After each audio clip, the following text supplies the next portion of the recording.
Hello hello hello నాను మీ జోగిని. మూలిగే నక్క మీద తాటికాయ పడ్డట్టు అక్కడెక్కడో యుద్ధం జరగడం ఏంటి, దాని ఎఫెక్ట్ మన తలకు చుట్టుకోవడం ఏంటి? సిచ్యువేషన్ చూస్తుంటే ముందు ముందు ఏం జరుగుతుందో ఏటి అర్థం కావట్లేదు. అప్పుడే ఏటుందిరా, ముందుంది ముసలి పండగ అన్నాడు ఇందాక మా మాయ్య. సరే కానీ ఆ యుద్ధం సంగతి పక్కన ఎట్టి మన నాయకులు చేసే పొలిటికల్ యుద్ధం ఎలాగుందో చూసేద్దాం. మరి ఈ వారం కూడా చాలా పొలిటికల్ తమాసాలు తీసుకొచ్చాను. కూసేపు మన రచ్చబండ మీద కూకొని డిస్కషనింగ్ చేసేసుకుందాం. ఏంటంటారు? మీ అన్న సార్ మీతో పని చేస్తాం చాలా కష్టమైన పని అని చెప్పారు. మొన్ననే ఫార్మా కంపెనీ వాళ్ళ కాడ 45 కోట్లు ఎత్తినాడు ఈయన మినిస్టర్. నేను ఇప్పుడు చెప్పడం కాదు, వర్క్ ఫ్రమ్ హోమ్ అనేది ఇట్ ఈస్ ఎ రియాలిటీ. ఒక రాష్ట్రానికి ముఖ్యమంత్రి, ఒక రాష్ట్రానికి ఉప ముఖ్యమంత్రి, వాళ్ళ ఇంటికి ప్రధానమంత్రి గారు ఎక్కడ వెళ్తా అంటే పక్క రాష్ట్రంలో వెళ్తాడు. 76 ఏళ్ళు వచ్చిన ఆయన అబద్ధాలు ఆడతాడు. రామానాయుడు గారు పాపం బాగానే డ్రామాలు చేస్తున్నాడు. చంద్రబాబు గారికి చినబాబు గారికి ఈ మధ్య ఓ విషయం పైన చాలా సీరియస్ డిస్కషన్ జరిగిందంట.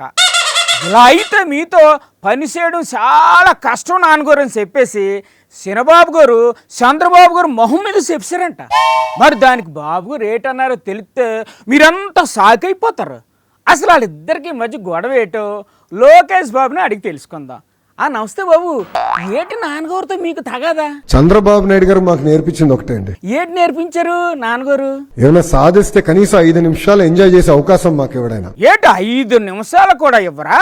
5 నిమిషాలు అవకాశం ఇవ్వండి. మరి స్కూల్లో హెడ్ మాస్టర్ లాగా అంత స్ట్రిక్ట్ గా ఉంటే ఎలా బాబు గారు? మీరందరూ చూసారు, గౌరవ ప్రధానమంత్రి గారు ఇంటికి వచ్చారు. సాక్షాత్తు ప్రధానమంత్రి గారు మీ ఇంటికి వచ్చి కలిసారంటే మీరు చాలా గ్రేట్ సార్. నేను కలిసిన వెంటనే ఆ రోజు రాత్రి సింగపూర్కి వెళ్ళాం. ఎందుకు వెళ్ళారు సింగపూర్కి? వెంటనే మాకు వర్కింగ్ గ్రూప్ ఉంది సింగపూర్ మంత్రి గారితో. ఆ మీటింగ్ పెట్టుకున్న తర్వాత తిరిగి ఢిల్లీకి వెళ్ళి గౌరవ ముఖ్యమంత్రి గారితో అస్సాంకి వెళ్ళాం. ఇప్పుడు రప్పుగా ఎంత టైం పడుతుంది బాబు ఇక్కడి నుంచి అస్సాంకు ఫ్లైట్ లో వెళ్ళాలంటే? 2 గంటల ఫ్లైట్. ఓహో, మరి అస్సాం నుంచి విజయవాడకి ఎంత టైం పడుతుంది? అస్సాం నుంచి మళ్ళీ విజయవాడకి వచ్చి 2 గంటల ఫ్లైట్. అంటే అటు 2 గంటలు ఇటు 2 గంటలు మొత్తం కలిపి 4 గంటలు అన్నమాట. 4 గంటలు నాకు 22 పాయింట్స్ ఇచ్చారు ఫాలోఅప్ చేశాక.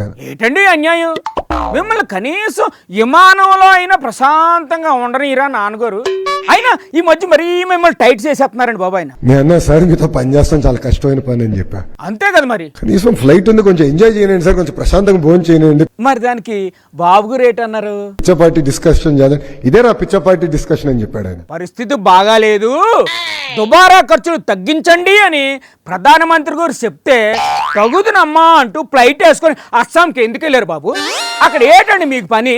అంటే ప్రధానమంత్రి గారు మాటలు కూడా అంటే మీకు లెక్కలేదా అని పబ్లిక్ నిలదీస్తున్నారు బాబు.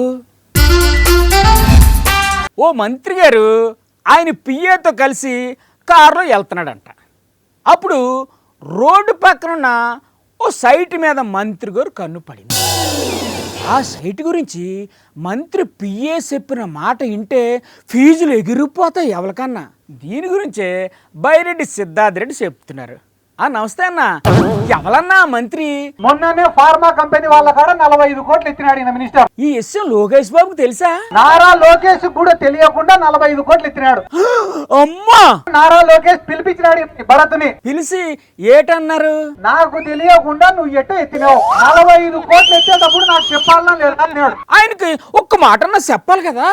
అదింటే దానికి భరత్ ఏం చెప్పినాడు తెలుసా? ఏడు చెప్పినాడు భరత్? డాడీకి చెప్పినా నేను అన్నాడు. దానికి లోకేష్ ఏమన్నాడు తెలుసా? ఏటన్నాడు లోకేష్ బాబు? చెప్పాల్సింది మీ డాడీకి కాదురా మా డాడీకి. ఊరుకోండి అన్న, మంత్రి గారిని చూస్తే డబ్బులు ఎత్తేసే మనిషిలా కనిపిస్తున్నారా ఏంటి మీకు? ఇదే పూడిచెర్ల కాడ సోలార్ పడితే దాని పక్కన 1600 ఎకరాలు కొనుక్కునేదానికి ఈ టీజీ భరత్ సిద్ధం అన్నాడు. మీకెలా తెలుసు? మొన్న వాయినా వాళ్ళ పిఏ ఇద్దరు కలిసి పోతారంట కారులో. మంత్రి గారు ఆయన పిఏ కలిసి కారులో పోతున్నారా? ఆహా, పోతా అంటే ఈ టీజీ భరత్ చెప్పాడంట వాళ్ళ పిఏకి. ఏటని చెప్పినాడు? ఒరే ఈ ల్యాండ్ భలే ఉందిరా, బుజ్జగించో బెదిరించో డబ్బులిచ్చో ఈ ల్యాండ్ తీసేసుకోవాల్సిందే మనము అంటే, సార్ చాలా కష్టం సార్ అని అంట. మరి దానికి మంత్రి గారు ఏటన్నారంట?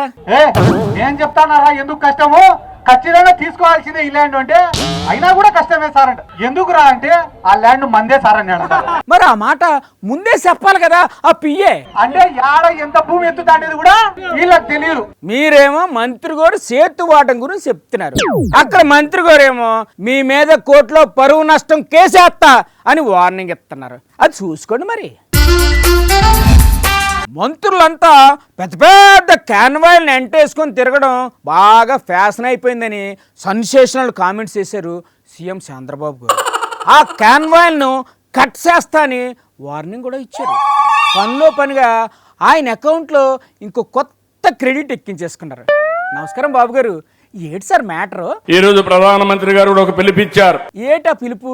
ఇరాన్ అమెరికా యుద్ధం మన దేశంలో సమస్యలకు నిలయమైంది. అవునండి సార్, పరిస్థితి ఏం బాగాలేదంట. గ్యాస్ వచ్చే పరిస్థితి లేదు, ఆ, పెట్రోల్ సరఫరా లేదు, అయ్యయ్యో, ఆర్థిక వ్యవస్థ అతలాకుతలం అయ్యే పరిస్థితి వచ్చింది. మీరు గొప్ప విజనరీ కదా, మీరే ఏదో ఒకటి చేసి ప్రజలందరినీ ఆదుకోండి సార్. రేపు ఎల్లుండి మేము కూడా ఒక అనౌన్స్మెంట్ ఇస్తాం. వామ్మో, అనౌన్స్మెంటా?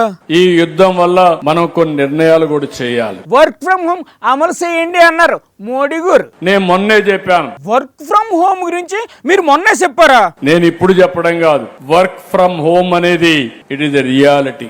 ఓహో, అయితే ఇది కూడా మీ ఖాతాలో రాసేసుకున్నారా? శబాస్. భవిష్యత్తులో కూడా వర్క్ ఫ్రమ్ హోమ్ వస్తుంది. భవిష్యత్తు గురించి ట్రంప్కు వదిలేయండి సార్, ఇప్పటి సంగతి చెప్పండి సార్. దుబారా ఖర్చు తగ్గించాలి. ఎలా తగ్గించాలి? ఒక కాన్వాయ్ ఫ్యాషన్ అయిపోయింది. అవును సార్, పని తక్కువ క్యాన్వా ఎక్కువ అన్నట్టుంది పరిస్థితి. 10 వెహికల్స్ వెనకాల ఫాలో కావడం, మీ వెనకాల కూడా 10-15 వెహికల్స్ ఫాలో అవుతున్నాయి కదా సార్. అలాంటివన్నీ తగ్గించాలి. తగ్గించండి మరి, మీ చేతిలో పనే కదా. ప్రధానమంత్రి గారు ఇంకొక మాట కూడా చెప్పారు. ఏటి ఆ ఇంకో మాట? ఫారిన్ టూర్స్ అన్ని కట్ చేయమన్నారు. కట్ చేసేస్తారా మరి? తప్పకుండా కట్ చేయాలి. మరి మొన్న అంతమంది మంత్రుల్ని సింగపూర్ ఎందుకు పంపించారు బాబు గారు? వాళ్ళు రాగానే లోకేష్ బాబు గారు కూడా వెళ్ళొచ్చారు. మీ మంత్రులు టూర్లకు ఉండదా కటింగ్? ఇంకేం చెప్పారు సార్ ప్రధానమంత్రి గారు? బంగారు కొనడం కూడా మానమన్నారు. దానికి మీరేటంటారు? కొనమంటారా వద్దంటారా? మీరు కూడా ఆలోచించాలి. బంగారం అంటే మన వాళ్ళకి బాగా సెంటిమెంట్, కొనకుండా ఉండలేరు. నేను ఇంకొక స్టెప్ ముందుకు పోతున్నా. అమ్మో, ఏటా స్టెప్? కర్నూలులో బంగారు తయారు చేసే గని మన దగ్గరనే వచ్చింది. అంత మంచి విషయాన్ని అంత కూల్ గా చెప్తారేడు బాబు గారు. ఎంత ఉంటుంది సార్ కర్నూలులో బంగారం? దేశంలో ఉత్పత్తి చేసే బంగారంలో 50-60% మన రాష్ట్రంలో తయారు చేసే పరిస్థితి. దాన్ని నెక్స్ట్ మంత్ ఇనాగరేషన్ కూడా చేస్తున్నాం. అబ్బా, బంగారం లాంటి మాట చెప్పారండి. మోడీ మాట మీద మీకు గౌరవం ఉంటే ఇప్పటి నుంచి ముగ్గురు ఒకే కారులో తిరగండి అని ఆ ముగ్గురికి బ్రహ్మాండమైన సలహా ఇచ్చారు మాజీ మంత్రి పేర్ని నాని గారు. అసలు ఆ ముగ్గురు ఎవరో, మోడీ ఏం చెప్పారు, నాని గారిని అడిగి తెలుసుకుందాం. నమస్కారం నాని గారు, చెప్పండి సార్. చంద్రబాబు నాయుడు గారు ఇల్లు కట్టించుకున్నాడు. ఇల్లు కట్టుకోవడంలో తప్పేటి ఉంది సార్? ఇల్లు కట్టుకోకూడదా, ఒక ఇంటి వాడు కాకూడదా? ఎంతలో కట్టించుకున్నాడు తెలుసా అండి? ఎంతలో కట్టించుకుంటున్నాడు సార్? 5,000 చదరపు మీటర్లు. అంటే ఎంత ఎస్ఎఫ్టీ అండి? మాకు తెలదు, మీరే చెప్పండి. 54,000 చదరపు అడుగులు. అయినా ఆయన ఎంత పెద్ద ఇల్లు కట్టుకుంటే మీకు ఎందుకు సార్? మీ ఇల్లు కడతాను అట్లూరు సీన్ ఎవరు? ఎవరు సార్ ఆయన? కొంపదీసి మేస్త్రీనా? నక్కబల్లిలో రోడ్లు వేయమని 600 కోట్లు వర్క్ ఇచ్చారంట కదా ఎవరికి? అట్లూరు సీన్కి. అవునా? దీన్ని ఏమంటారు? కిట్ పోకు అనరా? ఏమో సార్. సొమ్ము ఒకటిది, సోకు ఒకటిది. సొమ్మెవరిది, సోకెవరిది? రైతుల పొలం, జనం సొమ్ము. ఊరుకోండి సార్, ఎప్పుడు చూడండి బాబు గారు మీరు ఆడిపోసుకుంటారు. మొన్న హైదరాబాద్ లో ప్రధానమంత్రి వాళ్ళ ఇంటికి వెళ్ళి కలిశాడు తెలుసా? అది బాబు గారుకున్న సత్తా అండ్ టాలెంట్. ఇక్కడికి విచిత్రం ఏంటంటే రాష్ట్ర ప్రజలకి ప్రపంచంలో ఎక్కడా ఉండదు. ఇప్పుడు కొత్త ఈ చిత్రం ఏం కనిపించింది మీకు? ఒక రాష్ట్రానికి ముఖ్యమంత్రి, ఒక రాష్ట్రానికి ఉప ముఖ్యమంత్రి, వాళ్ళ ఇంటికి ప్రధానమంత్రి గారు ఎక్కడ వెళ్తా అంటే పక్క రాష్ట్రంలో వెళ్తాడు. మరి వాళ్ళు ఉండేది పక్క రాష్ట్రంలోనే కదా, అందుకే అక్కడికి వెళ్ళి కలిశారు. సరే కానీ ఆ ఇష్యూ అలా పక్కన ఎట్టండి. పెట్రోలు డీజిల్ దుబారా చేయకండి, సిచ్యువేషన్ అస్సలు బాగోలేదన్నారు మోడీ గారు. విన్నారా మీరు? మోడీ గారు, మా ముఖ్యమంత్రి గారు, మా ఉప ముఖ్యమంత్రి గారు, అలాగే ముఖ్యమంత్రి గారు కుమారుడు ముగ్గురు శుక్రవారం హైదరాబాద్ వెళ్ళిపోవాలి. ఎలా వెళ్తారు సార్ ఆ ముగ్గురు? ముగ్గురు స్పెషల్ ఫ్లైట్లో వెళ్తున్నారు. అయితే ఏమంటారు ఇప్పుడు? వాళ్ళ ముగ్గురిని ఒక కారు వేసుకుని హైదరాబాద్ వెళ్ళమని చెప్పండి. ఎటు ముగ్గురు కార్లో వెళ్ళాలా? మళ్ళీ సోమవారం హైదరాబాద్ నుండి విజయవాడకు ఎలా రావాలో కూడా మీరే చెప్పండి. ముగ్గురిని కలిసి ఒక కారులో హైదరాబాద్ నుంచి విజయవాడ రమ్మని చెప్పండి. ఏంటి సార్ మీరు కారుల్లో తిరగడానికి వాళ్ళు ఏమైనా కార్పొరేటర్లు అనుకుంటున్నారా, కౌన్సిలర్లు అనుకుంటున్నారా? స్పెషల్ ఫ్లైట్ల్లో తిరుగుతూ ఈ రాష్ట్రాన్ని సింగపూర్గా ఎలా మార్చేయాలా అని ఆలోచిస్తున్న గొప్ప నాయకులు సార్ వాళ్ళు, గొప్ప నాయకులు. నేను ఒక్క క్షణం కూడా ఈ ఇంట్లో ఉండనే ఉండా. నేను పోతే గాని నా విలువ తెలియదు వీళ్ళకి. చిన్నమ్మ మళ్ళీ సూట్ కేసు సర్దుకుంటుందిగా. ఒక అచ్చటాలే, ఒక ముచ్చటాలే, ఒక సరదాలే, సంతోషం కూడా లే. చిన్నమ్మ మళ్ళీ ఏటైంది? ఏం చెప్పమంటావు నా బాధ? చెప్పుకుంటే సిగ్గుపోతుంది, చెప్పకపోతే పరువు పోతుంది. ఇప్పుడు ఎన్ని అనుకుని ఏం లాభంలే. అసలు అప్పుడే ఆ పొద్దుటూరు సంబంధం చేసుకున్నా బాగుండేది. అంత నా కర్మ అన్నా. అసలు ఏం జరిగింది చిన్నమ్మ? ఏం చెప్పమంటావున్నా, తలుసుకుంటే మనసు బాధ అవుతుంది. చుట్టుపక్కల వాళ్ళ ముందు తల ఎత్తుకోలేకపోతున్నా నేను. అయ్యో అయ్యో బాధపడకలేసినమ్మా. అది కాదున్నా, ఆ ఎదురింటి తిప్పులాడి మంగమ్మ ఉంది కదా. మంగమ్మనా? అదే దాని బర్త్డే నాడు బంగారు నెక్లెస్ కొనిచ్చినాడంట ధర్మగుడు. అప్పటి నుంచి దాని వయ్యారాలు మామూలుగా లేవున్నా. అవునా? మా పక్కింటి వెంకయ్యమో తెలుసు కదా, ఆ నంగనాచికి దాని మొగుడు బంగారు గాజులు కొనిచ్చినాడంట. అవి వేసుకొని చాలా బగలు పోతాంటాది. అదే నీ బాధ. మరి బాధ ఉండదా అన్నా? నీకేం తెలుసు అన్నా మాడోళ్ళ కష్టాలు. సరే మరి నువ్వు కూడా మీ భావన కొన్ని ఇవ్వమని అడక్కపోయావా? అడిగినానన్నా. ఏటన్నాడు? తో అట్ట అడగగానే కరెంటు షాక్ కొట్టిన కాకిలాగా అయిపోయినాడన్నా. అయ్యో అసలు నువ్వేమడిగావు? పెద్దగా ఏం అడగలేదన్నా. ఒక నెక్లెసు, 2 బంగారు గాజులు, ఒక ముక్కు పుడక, ఒక ఉంగరము, దిద్దులు, ఒక వడ్డారం చేయించమని అడిగినానా. అమ్మో పెద్ద టెండర్ పెట్టావుగా. మరి మీ బావ ఏటన్నాడు చిన్నమ్మ?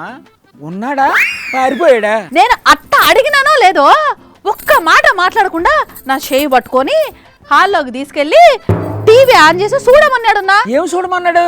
అదేందో నేను చెప్పడం కాదు గాని నువ్వే చూడు. कोई भी फंक्शन हो, कोई भी कार्यक्रम हो, हम सोने के गहने नहीं खरीदेंगे, सोना नहीं खरीदेंगे. చూసినావు కదా, మోడీ సారు బంగారం కొనొద్దు అన్నాడంట. అసలు అప్పుడే ఆ రాయి చోటి సంబంధం చేసుకున్నా బాగుండేది. అంత నా కర్మ. అయ్యో నిన్నటికి నిన్న బజార్కు పోదామని తీసుకుపోయినాడు. బైక్ మీద పోదామంటే వద్దు వద్దు పెట్రోల్ వేస్ట్ అయిపోతుందని మెట్రోలో తీసుకుపోయినాడు. మెట్రోనా? మెట్రో ఎందుకంటే మళ్ళీ టీవీ ఆన్ చేసి చూపిస్తాడని సరే అని సంచులు తీసుకొని బయలుదేరినా. ఎలా జరిగింది ఇంతకీ మెట్రో జర్నీ? ఇంటి నుంచి మెట్రో స్టేషన్ వరకు ఆటో, ట్రైన్ దిగిన తర్వాత స్టేషన్ నుంచి బజార్ కు ఒక ఆటో, సరుకులు కొన్నాక బజార్ నుంచి మెట్రో స్టేషన్ కు ఆటో, మళ్ళా స్టేషన్ నుంచి ఇంటికి ఇంకో ఆటో. చిన్నపాటి వరల్డ్ టూర్ చేసేసినట్టున్నారుగా. ఎంత సేవ్ చేశారు? ఏందన్నా సేవ్ చేసేది? బైక్ మీద పోతే 50 రూపాయలు అయ్యేది, ఇప్పుడు 500 అయింది. సరిపోయింది. సారనా కోడికి బారనా మసాలా అన్నట్టుందిగా వ్యాపారం. ఇంటికి వచ్చినాక ఏం చేసినాడో తెలుసునా? మళ్ళీ ఏం చేశాడు? ఇంట్లో వంట చేయొద్దు, గ్యాస్ అయిపోతుంది అని బైక్ వేసుకొని 5 కిలోమీటర్ల దూరంలో ఉన్న హోటల్కు పోయి ఇద్దరికి బిర్యానీ పార్సల్ తీసుకొచ్చినాడున్నా. బిర్యానీనా?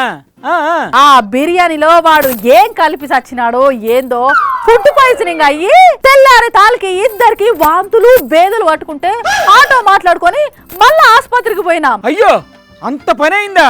మరి డాక్టర్ గారు ఏంటన్నారు? ఆసుపత్రికి పోతానే ఏమైంది అని కూడా అడగకుండా 5,000 తీసుకొని అన్ని టెస్టులు చేసి 1000 రూపాయల మాత్రలు రాసి అవి కూడా వాళ్ళ మెడికల్ షాప్ లోనే కొనుక్కోమని చెప్పి పంపించినాడున్నా. అయ్యో చిన్నమ్మ నీ కష్టాలు ఏంటంటే అచ్చం తెలుగు టీవీ సీరియల్ చూస్తున్నట్టే ఉంది నాకు. అందుకే అన్నా నేను మా పుట్టింటికి పోతాండా, ఒక్క క్షణం కూడా ఈ ఇంట్లో ఉండనే ఉండా. అసలు ఇప్పుడు బాధపడి ఏం లాభం ఉన్నా, అప్పుడు ఆ జమ్మల మడుగు సంబంధం చేసుకున్నా బాగుండేది. కొండనాలికి మందేస్తే ఉన్న నాలుగు ఊడిపోవడం అంటే ఇదే మరి. చంద్రబాబు గారు పీపీపీ అంటే మంత్రులు డుమ్ డుమ్ డుమ్ అని భజన చేస్తున్నారు. ఈ గానా బజానా తప్ప వాళ్ళు చేసేదేమీ లేదని కూటమి ప్రభుత్వం మీద సెటైర్లు వేస్తున్నారు వైఎస్ఆర్సీపీ నాయకులు వంగవీటి నరేంద్ర గారు. నరేంద్ర గారు నమస్కారం సార్. చెప్పండి. అసలు చాలా ఆశ్చర్యం వేస్తుంది. ఎందుకు చాలా ఆశ్చర్యం వేస్తుంది మీకు? 76 ఏళ్ళు వచ్చిన ఆయన అబద్ధాలు ఆడతాడు. వాకే ఆయన హయాంలో ఉన్నటువంటి ఈ మంత్రివర్గం కూడా తానా అంటే తందానా అని చెప్పని మాట్లాడుతున్నారు. మరి లేకపోతే అబద్ధాన్ని అబద్ధం అని చెప్పి ధైర్యం చేస్తారా వాళ్ళు? ఆయన ఏదో పద్ధతులు చెప్తాడు పీపీపీ అని. మరి మంత్రులు వీళ్ళందరూ డుమ్ డుమ్ డుమ్ అని పీపీపీ డుమ్ డుమ్ డుమ్. సరే సరే, ఇంకేంటి సార్ విశేషాలు? క్రైమ్ రేట్ అడ్డగోలుగా పెరుగుతుంది. ఎంత పెరిగింది సార్ క్రైమ్ రేటు? మీరు అధికారంలోకి వచ్చినటువంటి ఒక్క సంవత్సరంలోనే ఒక్కసారిగా 3 ఇంతలు పెరిగింది. మరి ఇప్పుడు వాళ్ళని ఏటు చేయమంటారు? ఇక్కడ ఉన్నటువంటి హోమ్ మినిస్టర్ గారు ఇక్కడ వదిలేసేసి ఎక్కడో ఇతర దేశాలకి వాటికి వెళ్ళి అక్కడేవో అంట నేర్చుకుని వచ్చారంట. ఎక్కడికో కాదండి, సింగపూర్కి వెళ్ళి అక్కడ మొత్తం ఎంతమంది పోలీసులు ఉన్నారో కనుక్కొని వచ్చారు. ఏటో అది కూడా తప్పేనా? మీకు అప్పచెప్పిన శాఖలను సక్రమంగా నిర్వర్తించండి. సక్రమంగా నిర్వర్తించేందుకే సింగపూర్ వెళ్ళొచ్చారు సార్. ఒక్క ఆడపడుచుకు రక్షణ ఇవ్వలేకపోతున్నారు మీరు. ఆడవాళ్ళ మీద చెయ్యి వేస్తే అదే వాళ్ళకి చివరి రోజు అని బాబు గారు బేస్ వాయిస్ లో చెప్తారు కదండి, వినలేదా మీరు? అబ్బో, చంద్రబాబు నాయుడు గారు పెద్ద పెద్ద కళ్ళు చేసుకుని గొంతు బాగా పెద్దగా చేసుకుని ఆలోచన వస్తే భయపెట్టేస్తా అన్నాడు. ఏంది అది? అసలు నాకు తెలియక అడుగుతానండి, ఈ లెక్కలన్నీ ఎక్కడి నుంచి తీసుకొచ్చారు అది చెప్పండి ముందు. మా స్టాటిస్టిక్స్ కాదు, సెంట్రల్ గవర్నమెంట్ కేంద్రం, అది కూడా మీ కంట్రోల్లోనే ఉంది, మీతో పొత్తులోనే ఉంది. మీరేమో క్రైమ్ రేట్ 3 ఇంతలు పెరిగింది అంటున్నారు, కేంద్రం కూడా డేటా ఇచ్చింది అంటున్నారు. మొన్న కలెక్టర్ల మీటింగ్లో క్రైమ్ రేట్ తగ్గింది అని బాబు గారు అంటున్నారు. అంటే బాబు గారు చెప్పింది అబద్ధం అనే కదా మీరు చెప్పేది? మంత్రి నిమ్మల రామానాయుడు ఆస్కార్ లెవెల్లో నటిస్తున్నారు, సూపర్ అని మెచ్చుకున్నారు మాజీ మంత్రి అంబటి రాంబాబు గారు. మంత్రి డ్రామాలకు ఎల్లో మీడియా కూడా సినిమా లెవెల్లో ఎలివేషన్లు ఇస్తుందని కూడా అన్నారు. ఇంకేటన్నారు ఇందాం. నమస్తే గురుగారు. వినుకొండ సొరంగం పనుల్లో మంత్రి గారు ఎంత ఘోరంగా కష్టపడుతున్నారో చూసారా? రామానాయుడు గారు పాపం బాగానే డ్రామాలు చేస్తున్నాడు. అసలు ప్రజలు నమ్ముతారా అంటారా ఇలాంటి డ్రామాలు? బాగానే ఉంది, అది ఒక డ్రామా, ప్రజలు నమ్ముతారు. ఇది మట్టి ఎత్తుకున్నట్టు బాగుంటుంది డ్రామా. బాగుందా? పచ్చ చొక్కా వేసుకుని తట్ట నెత్తిని పెట్టుకుని ఆ సొరంగంలోకి వెళ్తున్నట్టు ఇవన్నీ బాగానే ఉంటాయి మన డ్రామాలు చూసేవాళ్ళకి. మనలో మనమాట సార్, మీరు ఆయనలో చేయగలరా డ్రామా? నేను కూడా చేయగలను, కానీ అది ఓవర్ యాక్షన్. ఓవర్ యాక్షన్ చేయడం కూడా ఒక ఆర్టే సార్. డ్రామాలు చేయటం వల్ల ప్రాజెక్టులు పూర్తి అవ్వవు. మరి ప్రాజెక్టులు పూర్తి కావాలంటే ఏటి చేయాలంటారు? ఈ డ్రామాలు కొద్దిగా ఆపమని నేను కోరుకుంటున్నాను. ఎందుకు ఆపుతారు సార్? వాళ్ళు ఆపరు. లేదు, మా ఇష్టం అండి. మా ఈనాడు ఉంది, మా ఆంధ్రజ్యోతి ఉంది, మా టీవీ5 ఉంది, మా ఏబిఎన్ ఉంది, మా ఈటీవీ ఉంది, అన్నిట్లోనూ మా డ్రామాలన్నీ కూడా రోజు చక్కగా స్టోరీలు వేసుకుంటారంటే వేసుకోండి, మాకేం అభ్యంతరం. దరువు వేయటానికి ఎలాగూ ఎల్లో మీడియా ఉండనే ఉంది కదా, చూసుకోనేవండి. పబ్లిక్ ఆల్సో వాట్స్ దట్ అతి.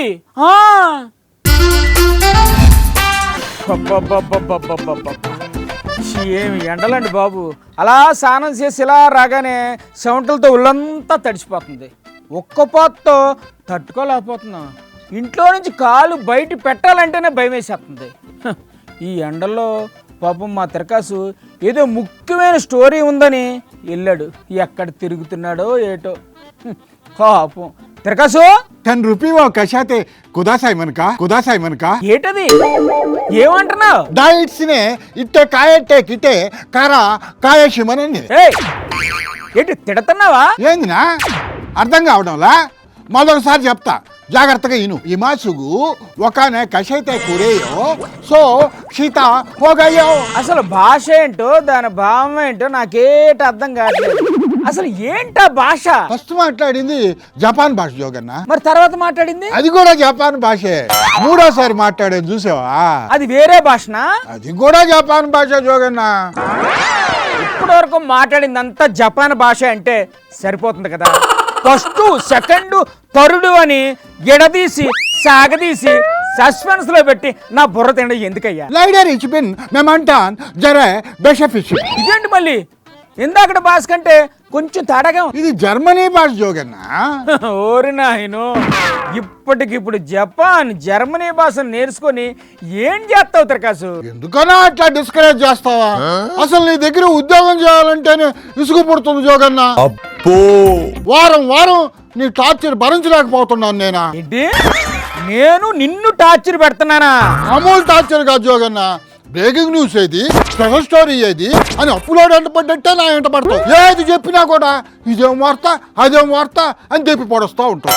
అందుకే నేను ఒక డెసిషన్ తీసుకుంటున్నా. అయ్యి బాబోయ్, ఏటో డేసినా మిషి కషారేటో జపాన్ కినాకమానో బోలా జనక. అంటే అర్థం ఏంటి? నేను జపాన్ వెళ్ళిపోతా. ఎందుకు?